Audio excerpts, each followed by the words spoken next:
Hi, I'm Bree Pettis. I'm Matt Stinchcomb. Make Magazine. Etsy.com. Today we're going to learn how to screen print. The first thing we need is a good design. Well, there's only one good design. The wolf.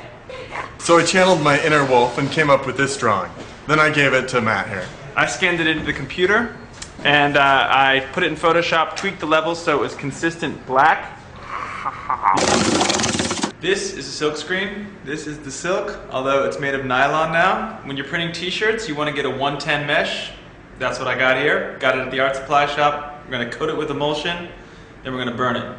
This emulsion is light sensitive, so you want to keep it away from light. Do this in a dark bathroom and do it right next to the place where you're going to be storing the screen. Also, you want to dry it horizontally if possible, because otherwise the emulsion will drip down and it'll become uneven on your screen. This is my scoop coater. I definitely recommend you getting one of these if you think you're going to be doing screen printing with any regularity, because otherwise your emulsion gets all over the place. It's a total mess and it's always put on unevenly. So, scoop coater, get it. So I got my scoop coater here. I'm going to pour the emulsion in about a ½ an inch across the bottom. This is actually probably a little more than we need for just this one screen. But we can put back what we don't use. So then I'm going to get the emulsion. I'm going to pour it so it's spread evenly across my scoop coater. And a lot of people say you need to do both the inside and the out. I don't think that's true. I just do one coat on the front. That usually works fine. So one big motion. I've got perfectly even screen. Tilt your screen back to catch the rest of your emulsion back in here so you don't have too many drips. There you go. I'm going to put it in my drying cabinet that I built. You can use all sorts of light sources to burn your screen. You can use the sun, or you can use a high watt light bulb. You're going to have to experiment with timing, and you're going to screw it up a bunch the first few times you do it. That's okay, that's just the way it goes. I built a light box because I got tired of screwing it up all the time. Nice thing about this is it's a consistent exposure time once you figure out what it is. It's about 3 or 4 minutes. One important thing to remember when you're screen printing, if you're burning your screen from above, like with the sun or a light bulb from up above, you need to have your image the reverse of how you want it to be on your shirt. If you're burning from below, you have it the way you want it to appear on the shirt, and you'll be weighting down from the top. So I got my screen here. I let it dry for about 45 minutes or an hour. Now I'm going to burn it. So the first thing I'm going to do actually is weight down the screen. If you're really anal, you can actually, put black fabric in here and keep it out from light leaking, but a good solid piece of wood works just fine. So I got my wood over my image. Now I'm going to take this big black vacuum thing from my vacuum press and these roller skates, chosen only because they're heavy. And now I'm going to start the box, and I'm going to expose this for about the next 3 or 4 minutes. And don't look at this, it's unfiltered black light. You'll get a sunburn and burn your retina at the same time.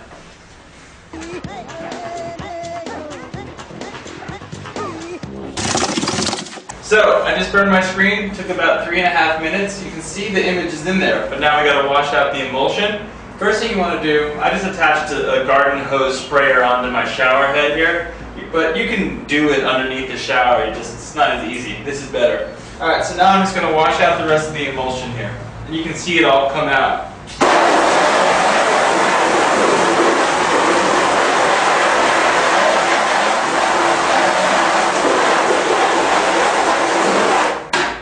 Okay, got my squeegee here, poured some ink along the bottom of the screen.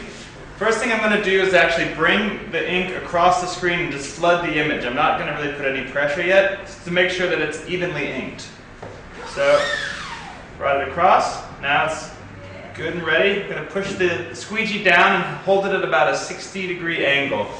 And then I'm going to apply a lot of pressure and bring it right across the image in one swoop. Sweet. Awesome. Wow, that looks great. Alright, I've got a flash dryer. I'm going to dry the ink, dry the print underneath this thing. It just speeds up the job. It's 15 minutes later, and we've made up t-shirts, we've made up jackets, we've made bags, wood prints on scrap wood. We've got so much wolf gear, we're just ready to start up a wolf gang. Let's set this wolf's eyes on fire. The first step to putting glowing red eyes on your wolf is, of course, to put glowing red eyes on your wolf. So let's get some LEDs here. I'm just going to poke these right through the eyes. Don't do this on a live wolf because that would like make them go blind, but here it's going to make it look really cool. Here I'm demonstrating what you're going to want the LEDs to look like on the back of your shirt so that they lie flush against the back. I'm going to do what's called tinning, which is where you go ahead and you add some solder on here first. Then I'm going to add the wire on. This makes it a little easier. Don't burn the shirt. For a power source, I've got this little LED flexible light, and I'm going to rip off the LED and attach my LEDs using this wire that I got off of a telephone cord. Now when I flip the switch, the wolf's eyes light up. Fierce. Not bad. Now make it howl. This is a little Radio Shack record and playback module that goes for about 10 bucks. One button records and the other button plays back. I'm going to sew this into this t-shirt so I can play back a howling wolf anytime I want. Alright, let's hear this shirt howl like the wolf.